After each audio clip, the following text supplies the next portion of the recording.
আমরা কি আসলে কোনো সভ্য সমাজে বাস করছি, নাকি এক পৈশাচিক হিংসতার অরণ্যে আমাদের সন্তানদের ছেড়ে দিচ্ছি? প্রতিদিন খবরের কাগজ খুললেই বুকটা কেঁপে ওঠে।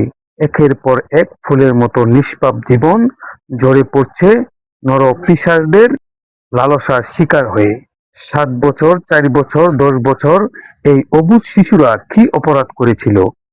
আজ মিরপুর থেকে সিলেট, ঠাকুরগাঁও থেকে মুন্সিগঞ্জ, দেশ জুড়ে শুধু লাশের গন্ধ আর মা বাবার আর্তনাদ। কিন্তু প্রশ্ন হলো, আর কত?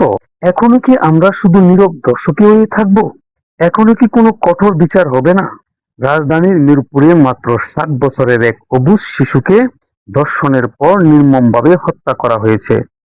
যে বয়সে তার হাতে থাকার কথা ছিল পুতুল আর খেলার ছলে হাসি মুখ, সেই বয়সে নরপশুরা তার জীবন প্রদীপ চিরতরে নিভিয়ে দিল। সিলেটের বুকে নেমে এসেছে এক পৈশাচিক অন্ধকার। মাত্র 4 বছরের এক শিশুকে ধর্ষণের পর হত্যা করার অভিযোগ উঠেছে।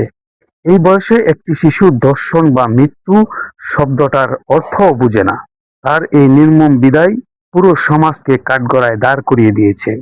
ঠাকুরগাঁয়েও একই নিষ্ঠুরতার পুনরাবৃত্তি।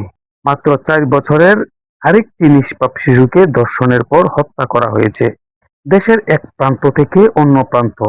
এই হিংস্রতার থাবা প্রমাণ করে আমাদের শিশুরা কোথাও নিরাপদ নয়। মুন্সিগঞ্জে 10 বছরের এক শিশুকে ধর্ষণের পর হত্যার অভিযোগ উঠেছে। তার পরিবারের কান্নায় আকাশ বাতাস ভারী হয়ে উঠেছে। এই ফুলের মতো জীবনগুলো এভাবে ঝরে যাওয়ার পরও আমাদের বিবেক কি জাগবে না? দেশে আইন আছে, আদালত আছে, প্রশাসন আছে, তবু কেন থামছে না এই নরপিশাচদের তাণ্ডব? কারণ বিচারের দীর্ঘসূত্রতা এবং দৃষ্টান্তমূলক শাস্তির অভাব। বছরের পর বছর মামলা ঝুলে থাকে, আর অপরাধীরা ফাঁক ফোকর দিয়ে বেরিয়ে গিয়ে আবার নতুন কোনো শিশুকে টার্গেট করে। আজ আমরা এই টেলিভিশনের পর্দা থেকে তীব্র প্রতিবাদ জানাচ্ছি। আমরা আর কোনো ধর্ষণের পর হত্যার খবর পড়তে চাই না। আমরা চাই যুগোপযোগী এবং দ্রুত বিচার আইন। মাত্র কয়েক সপ্তাহের মধ্যে এই 4 শিশুর হত্যাকারীদের চিহ্নিত করে জনসম্মুখে সর্বোচ্চ এবং দৃষ্টান্তমূলক শাস্তি দিতে হবে।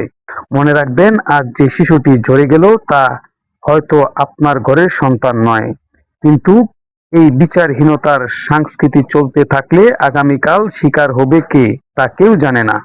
আসুন আমরা নীরব নয়, এই পৈশবিকতার বিরুদ্ধে এখনই গণপ্রতিরোধ গড়ে তুলি।